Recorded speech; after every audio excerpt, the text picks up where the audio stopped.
A very happy Tuesday to you all. I'm Kenna. Thank you for joining me. And we're going to pick back up with SCP Secret Files. Yay! More weirdness. I do want to... Does that mean I can, go back and do these missions? Oh, no. They just look like... I don't know, like tarot cards? Completion cards? I actually kind of like that. I like the art. Unknown calls. That's what that first one was. Oh, but I thought it had something to do with the desert. Ugh. Okay, so I thought maybe you could click on these and you could go back and do those files. But apparently not. That's fine. Let's continue. Alright.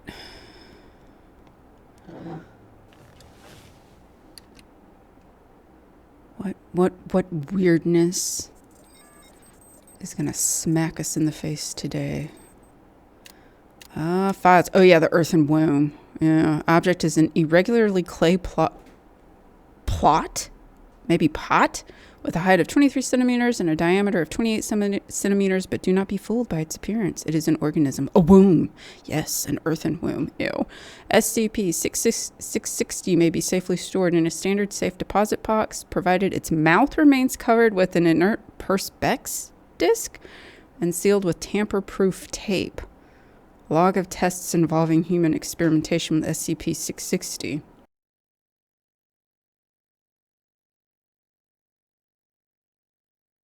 Wait, can I get rid of that? Okay, yeah. Okay, let's see. Lab report 660-A. Sample conditions. Skin flap harvested from the left thigh of the cadaver of D-612. Donor was healthy in all respects prior to death. Sample use. Tissue sample left in SCP-660 for 2 months duration. Result. Daily biopsies indicated viability of sample. Cell samples taken from tissue graft are cultured in vitro, revealing a predisposition towards precancerous and cancerous growth. Lab report 660-B. Sample conditions. Skin flap harvest. That's so gross, skin flap. Skin flap harvested from the left thigh of the cadaver of D-612. Sample used. Tissue sample left in SCP-660 for 2 months duration, then grafted onto the torso of a D-class personnel with second and third degree burns. The recipient's anomaly testing record had no contraindications with SCP-660. Result, tissue graft takes without complication. Healing according to usual steps of adherence, serum inhibition, and revascularization. However, as is common with severe burns cases, the compromised skin barrier led to infection and eventual fatal septic shock. Yikes. Post-mortem biopsy and analysis indicates skin graft would have turned to full histological structure and function had the recipient survived.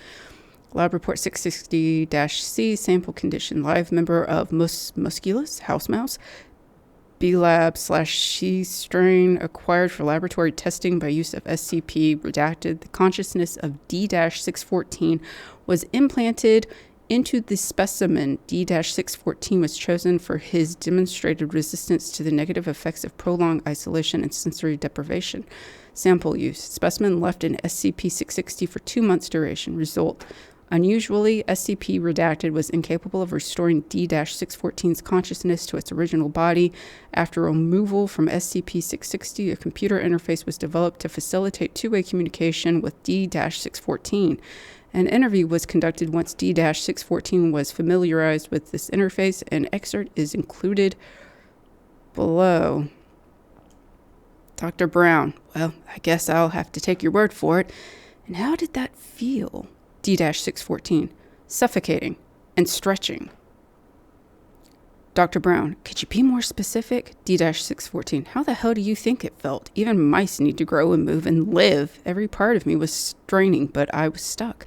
I thought I would explode. Full contents of the interview are classified. An autopsy revealed precancerous growths throughout the mouse's body.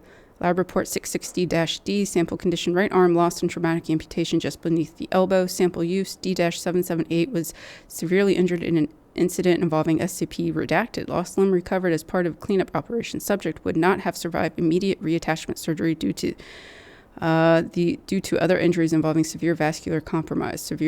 Severed extremity preserved in SCP-660 and bid to preserve tissue viability. Result: right arm successfully reattached to previous owner. Subject reports return of sensation in fingers of right hand, contrary to poor prognosis due to severe tissue avulsion and nerve damage sustained in initial injury. Biopsy reveals little to no precancerous cell growth.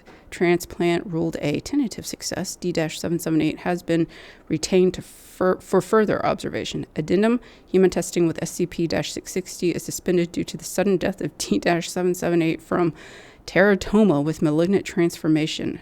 I've seen fetus in fetu before, but never have I had one try to grab my probe during an autopsy.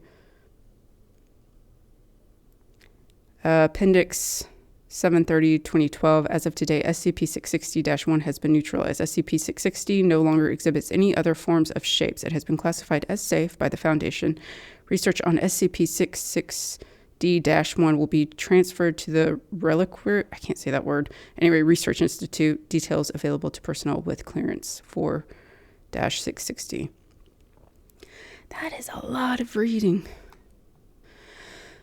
All right, Earthen Womb.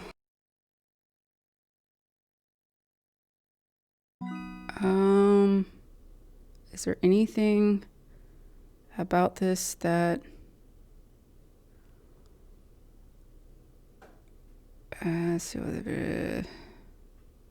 no, I pretty much, yeah. Okay, so inert perspex disc. Let's put that there. Is that the same thing that we read? SCP-660 is an irregular earthenware urn roughly 23 centimeters in height and 28 centimeters in diameter with an opening 20 centimeters in diameter. The composition of SCP-660 is consistent with generic earthenware clays. The interior of SCP-660 is coated with dried mammalian uterine tissue similar to human endometrial lining. DNA testing is inconclusive. Gross. SCP-660 is capable of indefinitely preserving all biological tissue placed within it, regardless of external conditions or the state of the sample. Until the tissues are removed, living tissue will remain viable and living organisms will remain alive, even when deprived of sustenance for extended periods of time. While the exact mechanism responsible for this is uncertain, isotopic labeling has shown that it involves the exchange of biological matter between the sample and SCP-660's interior coating. Cell cultures from tissues preserved in SCP-660 retain an abnormally high rate of cell replication.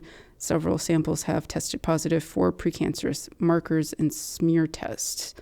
SCP-660-1 was a human fetus originally found in SCP-660, most likely having been sealed in the artifact for at least 6,600 years. However, SCP-660-1 immediately underwent massive transformation upon removal, additionally developing several consistent with anthropogenic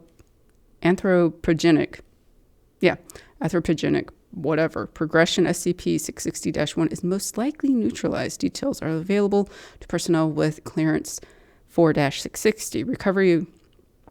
SCP-660 was originally recovered from an archaeological dig in Redacted, where it was found in a purported gravesite among a number of other mundane artifacts. A beeswax seal covering the mouth of SCP-660 was dislodged during the excavation process, revealing SCP-660-1.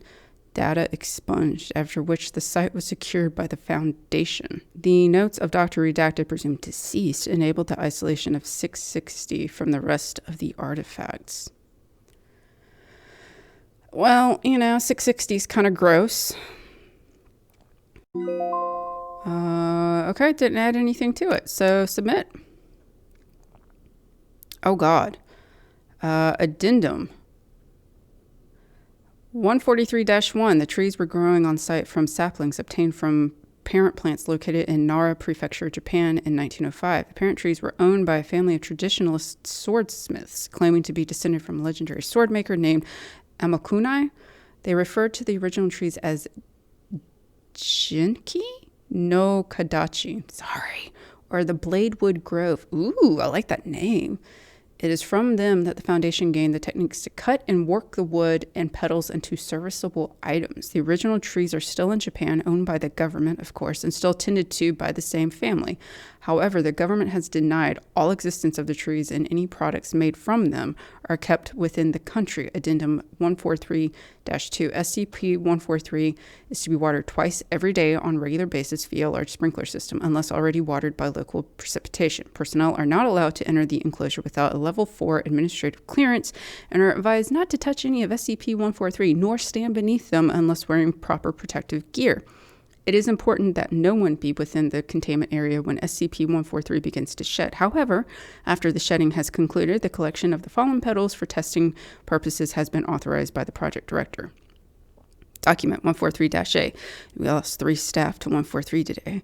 They were collecting petals dropped by the trees the previous day when a sudden gust picked up, shaking a good deal of the petals from the trees and blowing them around.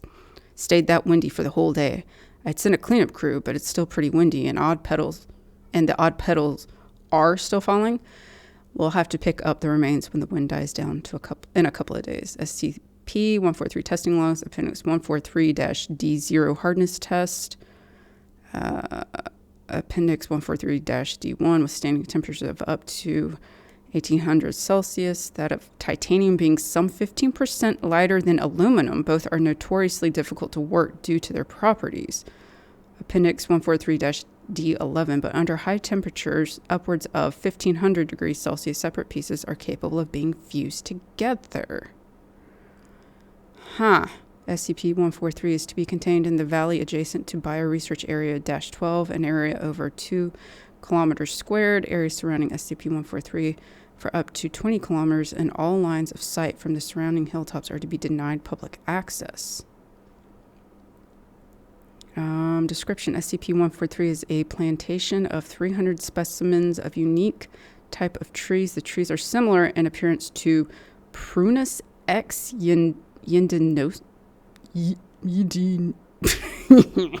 The Japanese sakura, or cherry blossoms. They bear no fruit, and the only known way of reproduction is by careful own root propagation using cut saplings from an older sample. The petals are a light pinkish color, slightly translucent, and with a texture of smooth glass. Care must be taken when handling the petals, as their edges are razor sharp and can easily slice through flesh if mishandled, which is why you do not stand under them. Got it.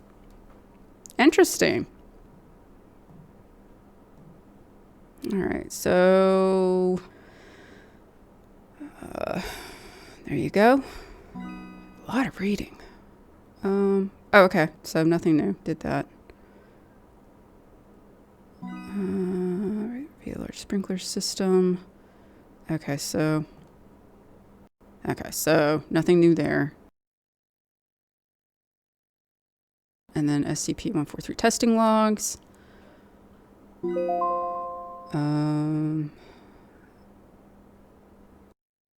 Let's see, the wood and bark are a light grayish color with the texture expected of wood, although the grain is very smooth to the touch.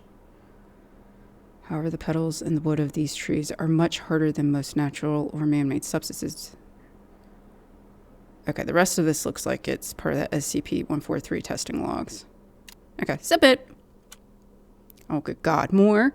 Log of items vending during testing phase 8. 800 yen entered for each item. Items being dispensed every 2 minutes. SCP-261 is attached to power. Notes: SCP-261 safety regulation stipulates that SCP-261 may be used a maximum of 10 times per 24-hour period, with no transaction value exceeding the equivalent of 500 Japanese yen. However, in view of the necessity of this experiment, the Foundation has approved Dr. Redacted requests to use SCP-261 at high frequency. Coke Zero, a can of Diet Coke, packaging in English. Cheetos, a small bag of Cheetos, snack food, packaging in English. Black, a single pack of caffeinated chewing gum, packaging in Japanese. Yan Yan, a single Yan Yan cone with peach dipping frosting, packaging in Japanese. The Majai Sakai company does not produce this flavor. We have an SCP vending machine. Y'all crazy. Pepsi Dragon Twist, a can of Pepsi Cola with a trace of fruit flavor, packaging in English. Flavor identified as dragon fruit. Pepsi Company does not produce this product. Dark Side Cola, a can with a clear plastic sides. Packaging in Japanese. Liquid inside is clear. When open, liquid appears to react to the air and changes to dark black over a period of several seconds. The black coloration looks like billowing smoke and cannot be reversed. Liquid's taste described as cola with something spicy in it. The Little Bakery 7 grain, a small tube the size of a candy bar with a green button made of aluminum packaging in English. When the top is twisted off, a mass of dough is extruded. Dough contains several enzymes and bacteria that have not yet been identified. On contact with air, these cause the dough to rise and bake, killing the microbes in the process.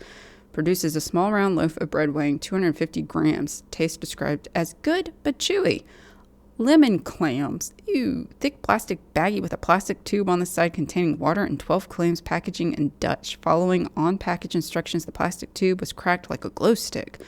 Liquid in the bag flashed to steam, venting from a hole that popped open in the top of the bag, slightly burning one researcher. Steaming finished after 38 seconds, after which clams were found to be fully cooked and infused with a mild lemon flavor. On investigation, clams matched no recorded species. Diet Ghost. A can containing an instance of SCP-2107. Packaging was in English. Testing done on this instance provided similar results to other contained instances of SCP-2107. This marks the first time SCP-261 has vended another SCP object. Unknown. Small mesh bag filled with small multicolored pyramids. Packaging in an unknown language. Pyramids found to be very hard and unpleasant tasting compared to chalk in taste and consistency. When placed in hot water, pyramids open and produce strings that quickly dissolve, coloring the water the same shades as the pyramids. Water had no additional taste, but testing revealed a sharp increase in mineral, carbohydrate, and protein content, with several minerals unidentified at the present time. This content was found to be consistent with the recommended daily intake of nutrients for adult humans. Researchers ingesting the water report stomach cramps 2 hours later, but no other effects. Unknown. Aluminum box with a small glass window on the side and a large round button on the top. Packaging in an unknown language. Box is seamless and appears to be filled with small round animals covered in fur, each with 3 small paws and a single large eye. Pressing the button causes the inside of the box to rapidly become superheated, cooking the small animals alive. Oh, muffled noises and scratching were heard for several seconds during the cooking process. After 1 minute 30 seconds, the front panel opens and gives access to the now cooked animals. Professor Kane volunteered to eat the animals, with no other researchers willing to do so. Taste described as crunchy and very spicy, with a small hint of beef. Unknown. Tall, thin aluminum can, packaging in an unknown language. Opening the can caused chemical reaction with liquid inside the can. Liquid was apparently not intended for an oxygenated atmosphere, and it detonated violently, causing several injuries and killing 2 researchers. Testing discontinued and area clear. Testing area observed to smell like citrus for several days. Doctor redacted conclusion. It was either food or drinks, nothing else. How awful. Let's call it an end. Interesting. Let's see. Any access to SCP-261 must be approved by staff and level 2 security clearance or higher. Any and all items dispensed by SCP-261 must be recorded along with the amount of money entered and the amount of time elapsed between uses. Testing approved by Site Command is not under these restrictions. Items dispensed by SCP-261 should be reviewed by site health and safety officials before consumption. Failure to do so releases the Foundation from any obligation regarding negative effects. Items deemed dangerous or useful to research will be confiscated by site security, with financial compensation provided in proportion to money spent. Description: SCP-261 appears to be a large black vending machine with no front glass panel and a small keypad on the right side. SCP-261 was recovered in Yokohama, Japan. SCP-261 was brought to the Foundation's attention after investigation of an urban legend about a magic vending machine that was circulating on the internet. SCP-261 was found in a back alley behind a large shopping center with handwritten signs saying "out of order" in Japanese taped to it. SCP-261 has no marks or identification of any kind, and no locals remember when or how it came to be in its current location. After a key was made and the front door opened, no abnormal materials were found, and it was determined that SCP-261 has never actually contained any food or beverage items.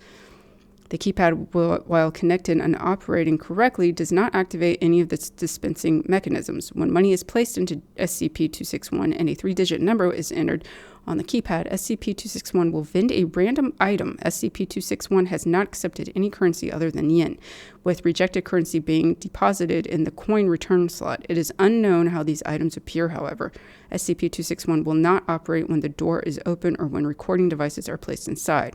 The number entered on the keypad has no effect on the item vended, nor has any pattern been detected. Items are always some form of snack food and typically have bright, attention-grabbing packaging.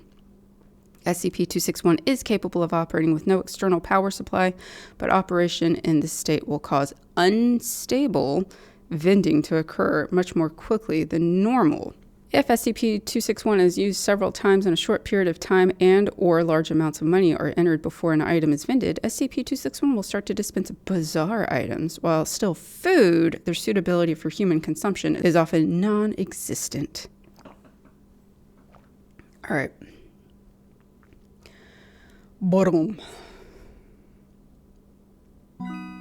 This is basically... Okay. I mean, basically what we add to this is just pretty much what we've already read, just kind of written in a different way. Anything new? It doesn't look like it.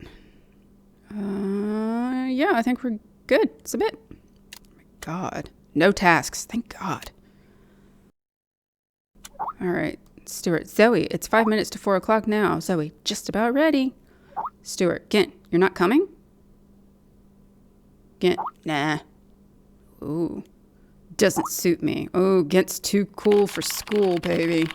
Okay, what are you talking about? Guys, are you forgetting someone? Well, don't seem desperate here, Carl. So I think I'm going to go with, what are you talking about? Stuart. Hi, Carl. We're going to attend the monthly lecture. Monthly lecture, you say?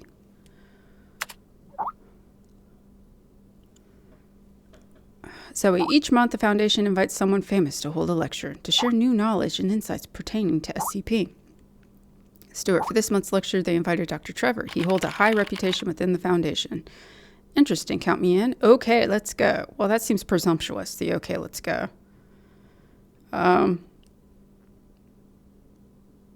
So let's play it cool. Interesting. Count me in. My throat's already rough from reading all of that. Stuart, I'll send you the link to the monthly lecture. Just a sec. Cool. Thanks, Stuart. Daniel and the Dragon, SCP-1762. Okay. Yeah, let's join conference. Daniel and the Dragon.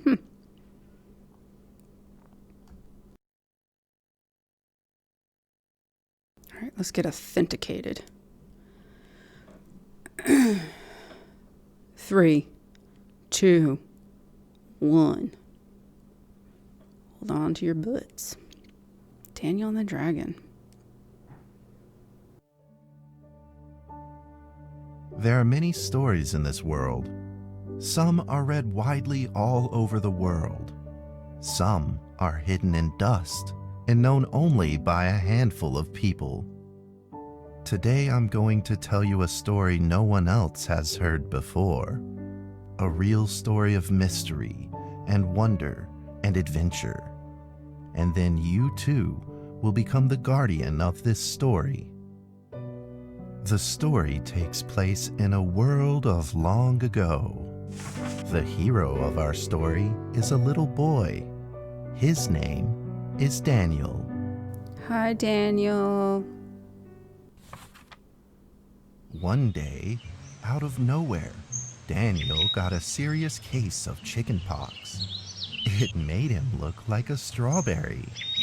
To make sure he didn't spread it to others, Mrs. Page, the principal, had him isolate in an attic. What the hell? And so, in the attic he lived, all on his own.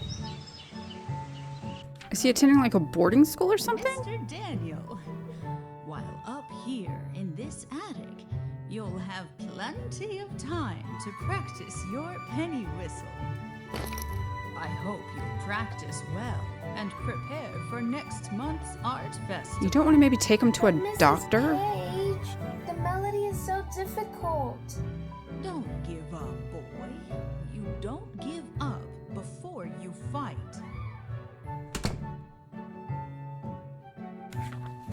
Why is the principal Daniel putting was him in an reluctant attic? at first, but he trusted Mrs. Page, and he knew he should listen. And so he practiced the penny whistle. No. Oh, God. It's like a rhythm game. This is terrible. Worst SCP yet. Okay.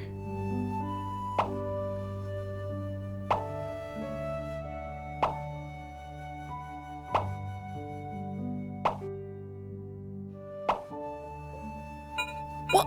Did I miss? Oh, damn it. Hmm?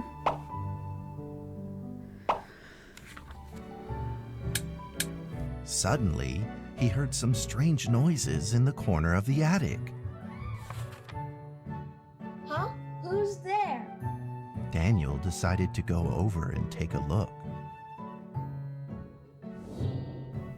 It's just your chicken pox making you like have delusions. Oh my God, I love this art style. It's like an oil painting. Oh, that's really cool looking. This is very chipper music. I feel like it's going to be a bait and switch. Why does a principal get to tell this kid go stay in an attic and he doesn't even have a bed up here? It was a mousetrap, and there was a red origami paper dragon inside of it. Well, free that sucker. Daniel carefully removed it. It was marvelous Aw. and beautiful. The only problem was part of its wing was damaged, but Daniel found a way to repair it.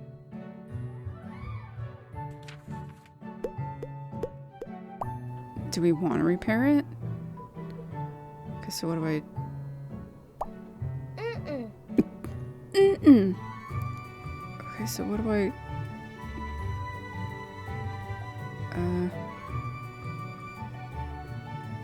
What the hell are these things?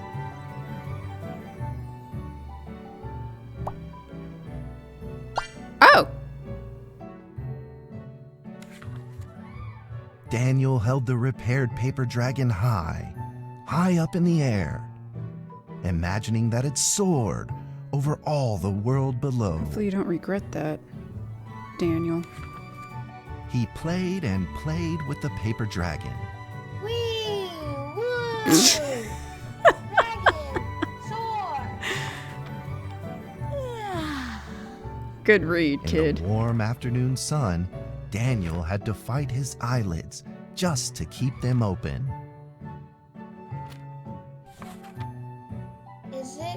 Could it be? Or is this all just a dream? Mm-hmm. The next day, with boredom and loneliness weighing him down, he began to fiddle with the old radio. Oh my God, this gameplay is so exciting. Our town is located in the plains, where earthquakes are not particularly common. Although there are 17 fault zones around us, Whoa. they are all inactive.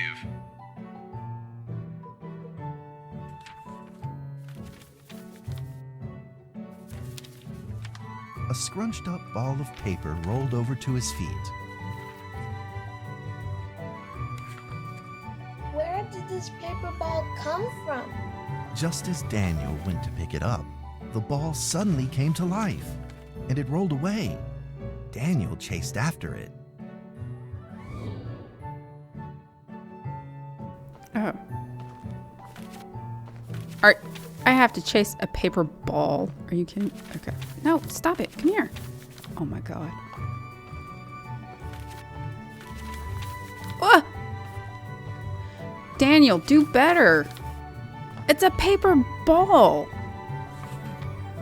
Just as he was about to seize the rolling paper ball, Suddenly, terrible sparks erupted from it.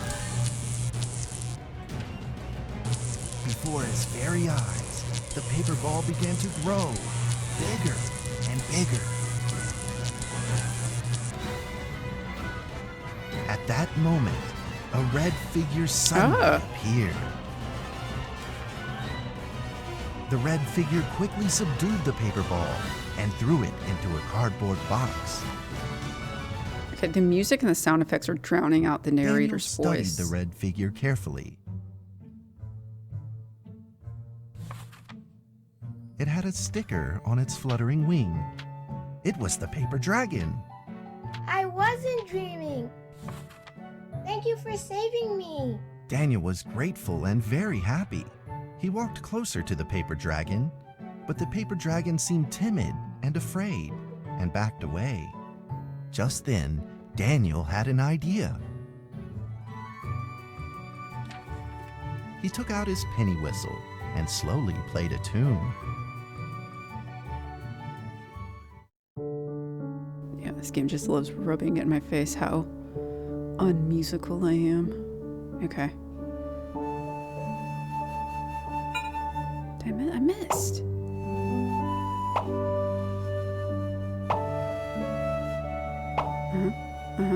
Ah!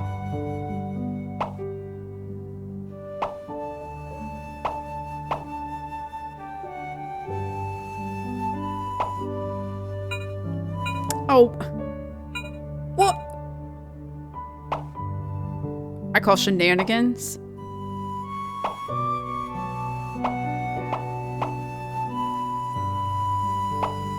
It's not a bad little tune. It's kind of sweet sounding. Oh, I hit S because I'm an idiot.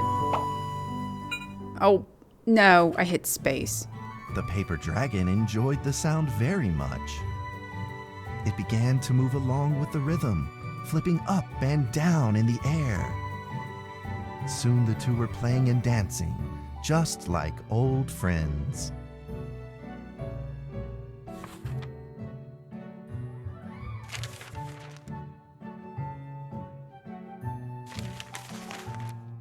The paper dragon traced out a beautiful arc in the air, communicating with Daniel in a unique way.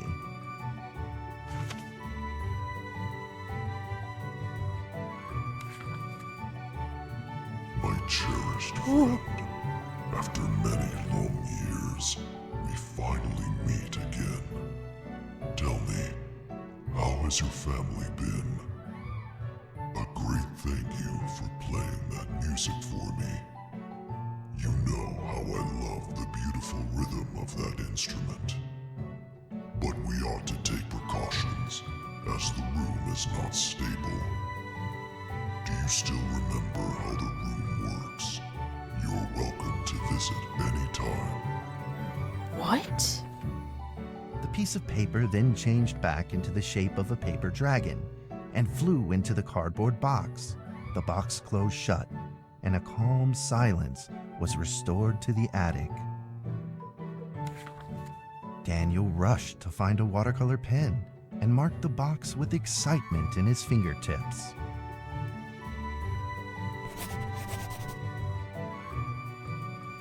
Here be dragons. Uh-huh. Over the next few days, the paper dragon came out often to play with Daniel. During this time, Daniel introduced many of his friends to the paper dragon. You're stuck in an attic. What friends?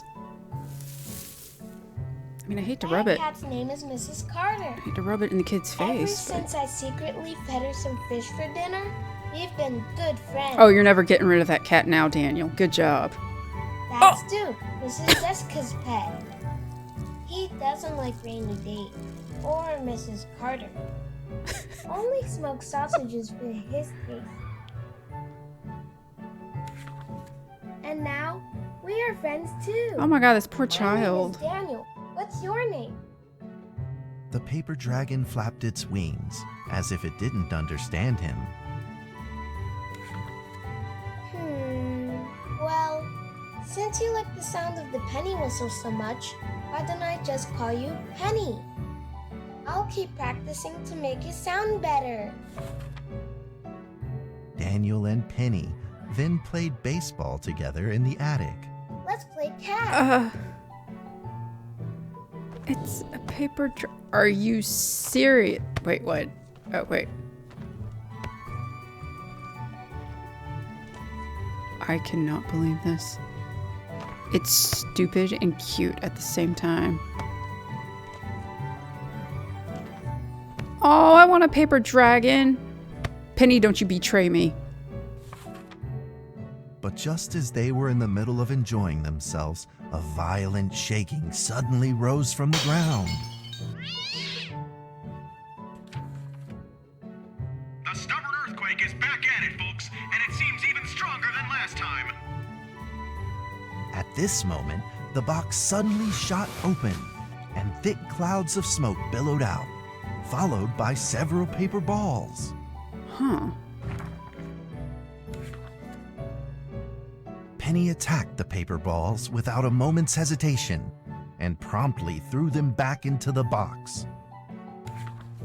Penny then flew around in front of Daniel and rushed right back into the box. As the box closed, the earthquake stopped. Okay. Facing a friend's farewell without a formal goodbye, Daniel felt confused and lost. Paper He moved balls. the box to the center of the attic. Something to do with the Facing it, he earthquakes. practiced his penny whistle day in and day out. Don't make me play the damn penny whistle again.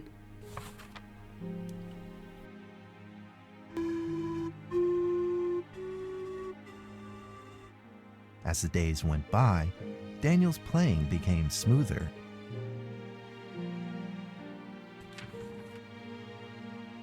One day, the box suddenly began to move.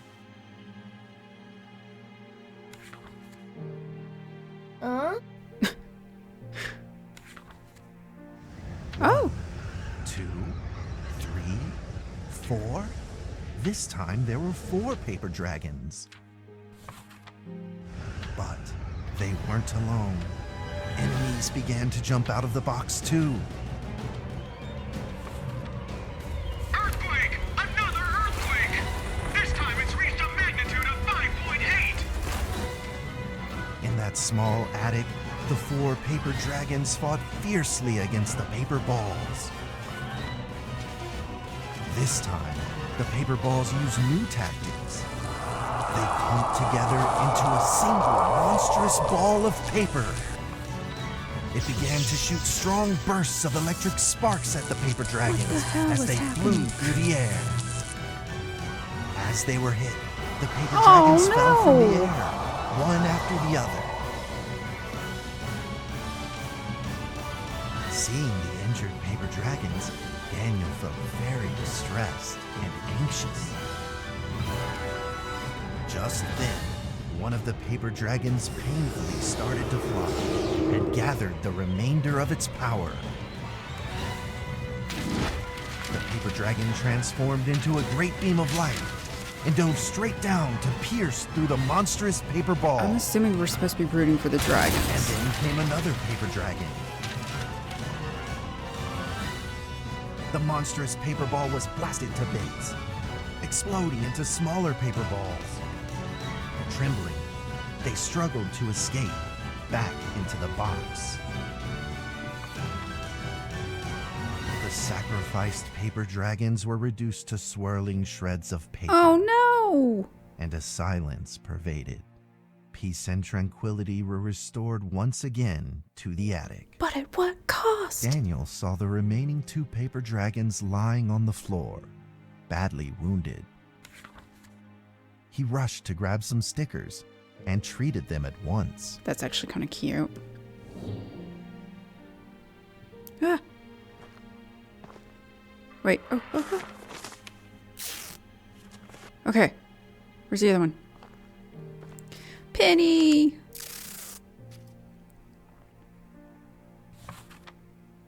Suddenly, countless God. paper dragons began to gush from the box. So pretty!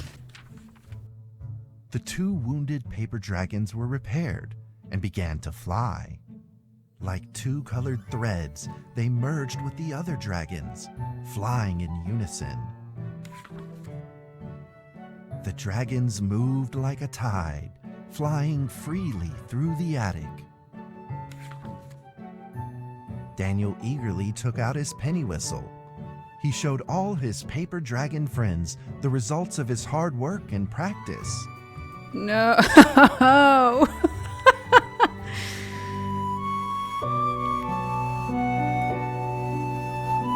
Does he still have chicken pox? Oh, damn it, damn it. What?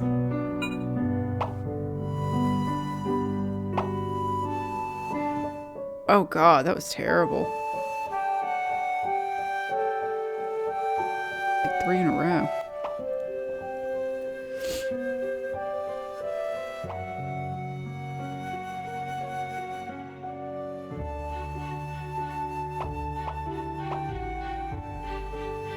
Oh my god, can I hit 2 at the same time?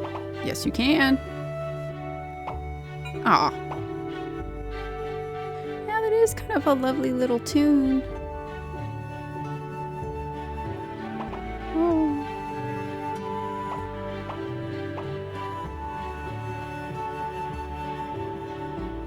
I love the color palette of this.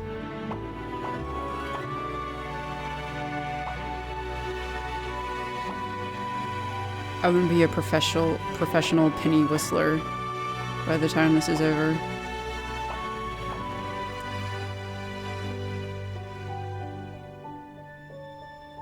Does your score maybe determine the ending or something? Like, why are you keeping score?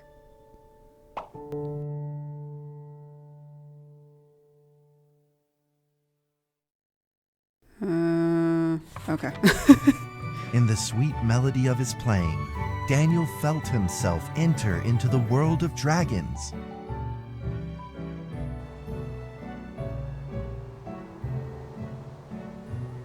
Yeah, I love this graphic style. Like I said, it looks like an oil painting. Oh, hey, dude!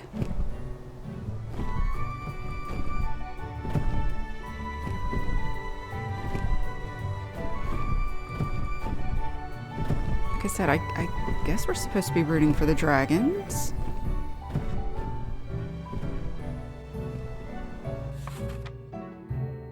The paper dragons merged into a long letter and floated down towards Daniel to tell their story.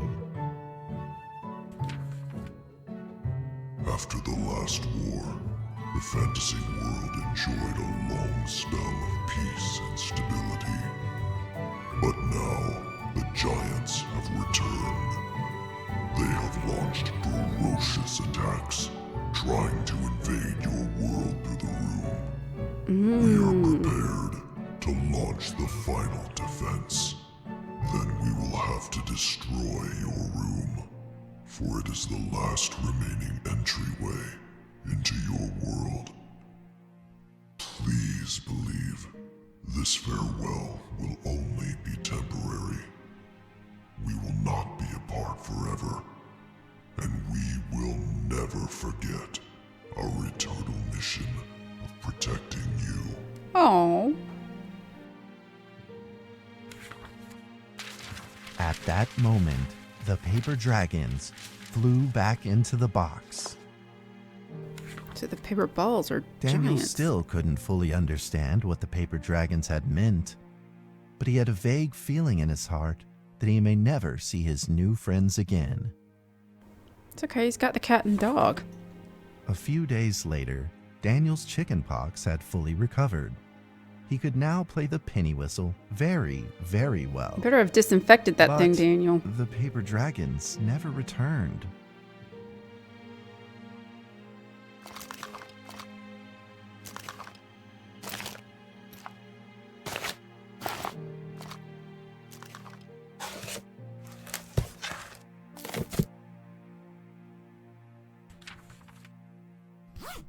Maybe it was time to leave and move on. Earthquake warning! Magnitude 6.2! A massive earthquake is hitting our town. All townspeople, please leave your houses immediately and move to safe open spaces. Are we in California? Just then, countless paper dragons shot from the cardboard box. However, Oh, no. it seemed like they were under attack, spinning and falling through the air in confusion. What's happening? Daniel quickly grabbed the stickers out from his bag and did his best to heal the injured paper dragons.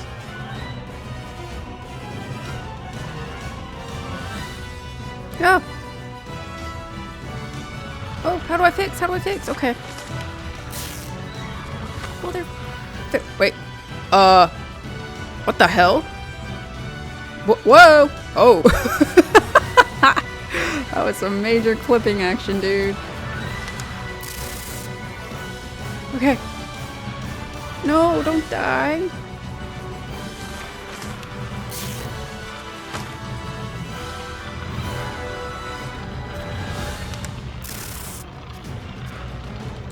Oh, who's next? Who's next?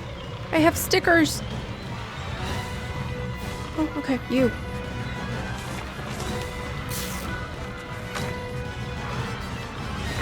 Ooh.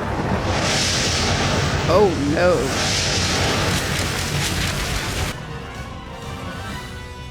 But the paper balls swarmed together and pushed Daniel away, subduing him firmly in the corner. He couldn't move. Suddenly, ominous clouds rose from the box, and a violet lightning flashed through the room. The figure of a giant slowly emerged from the thick clouds, and the entire attic became overwhelmed with its evil aura. The earthquake is growing stronger, now with a magnitude of 7.1. Heaven almighty, are we doomed? It's not looking good, buddy. The giant unleashed its power maniacally. The paper dragons struggled against it, with no means of fighting back. At this critical moment, two paper dragons shined brilliantly. Together, they heroically crashed their bodies into the giant. Daniel thought the giant had been defeated by the paper dragons, but soon he found that things would probably not be so simple.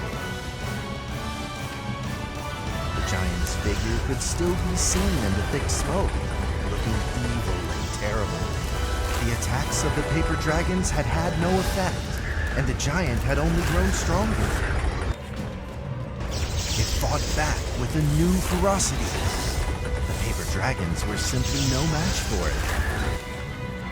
The earthquake is growing stronger still! The greatest disaster this town has seen in over 100 years! My heavens! Will this nightmare ever end? Gee golly willikers. With the paper dragons now all but defeated, Daniel spotted a frail figure Oh, in no. the distance. It was Penny. It flew gently in front of Daniel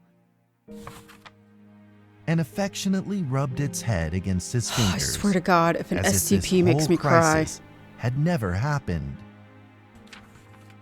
Daniel felt like Penny was trying to tell him Oh something, but God. he didn't quite understand what. This is the worst one yet. Penny then left Daniel and soared into the air with a determination in its wings.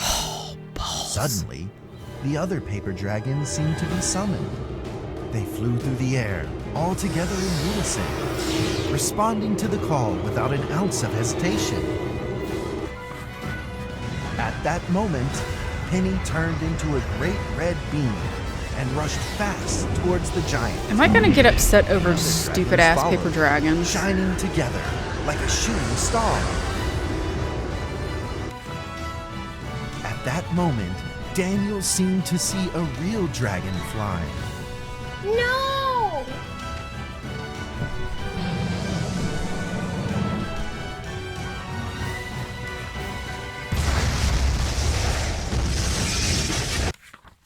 A huge explosion from the impact drowned out everything else in the attic. The attic rained down with countless pieces of paper, the leftover scraps of the paper dragons. Daniel wanted to collect all of the pieces. He thought he could still fix them. Man, this one sucks. I'm not tearing up, you are.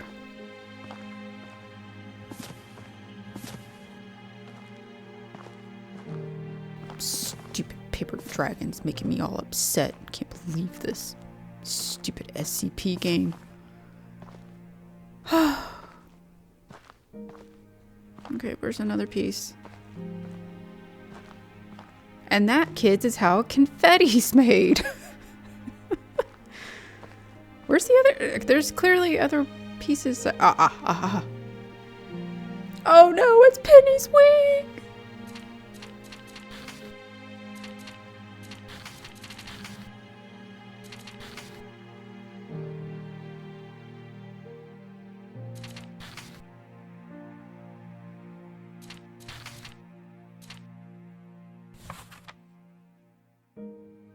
Goodbye, my friend. Oh, balls.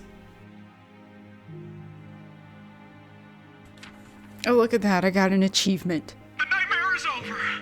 The earthquake has stopped. With God's mercy, our town is safe.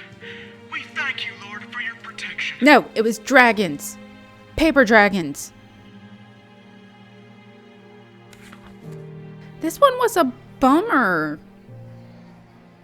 A few days later, the art festival was held as scheduled. Daniel attended the show with his penny whistle. I swear to God, if you make me play this damn thing again. And now, Daniel Trevor will perform a penny whistle solo of a song titled Fly With Me. Come fly with me, come fly with me.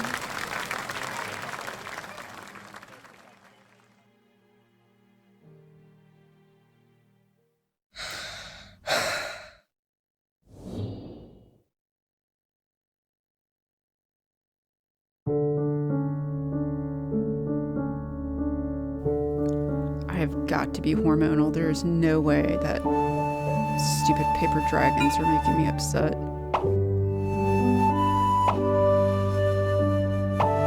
Don't choke, Daniel.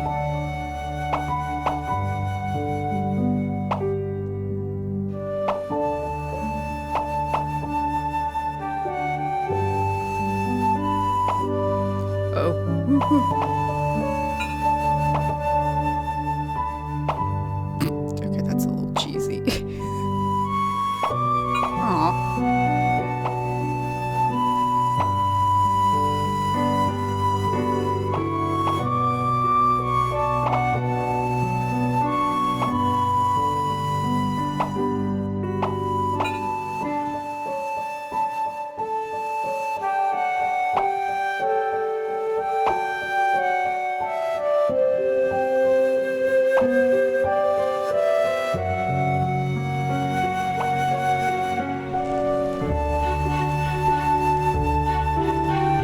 Oh, how pretty! Aww.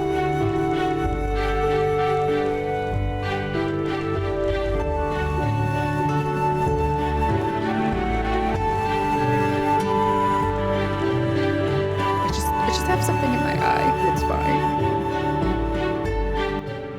And that's how the story ends. Now, you might be wondering, what happened next? Are there still paper dragons in the world? Well, that's a difficult question to answer. But I believe that they are still protecting us somewhere in this world, just like they promised they would, forever, into eternity. Oh. So I guess all SCPs aren't like weird and scary. Oh, I got another achievement. Well, I wasn't expecting that. Stuart Moore, dragon soar. Zoe, what lovely paper dragons. I love them so much. Me too, but what happened to those cute little ones? Awesome, but where are they being contained now? Go with that one. Again, SCP-1762 is now being contained at, oh God, that word again, Research Institute, where Dr. Daniel is the supervising director. That cardboard box has remained silent. How do you know all this, Gint? I thought you didn't attend the monthly lecture. So Daniel's attending the box? That's cute. Attending? Yeah. Stuart, under the direction of Dr. Trevor, Gint spent 2 years researching SCP-1762, so he knows far more than we do. Wow. Gint, you're so cool. Hey, I told you all that that particular SCP didn't suit me. Zoe, oh, come on, Gint. But really, imagine you tidying up files and piles of cute little fairy books. It's kind of adorable. Gint, enough already. I'm getting back to work. But I'm going to stress the point again. That particular SCP did not suit me. What the hell is your problem, Gint? I've been here for a month now, and I'm now entirely adjusted to the job.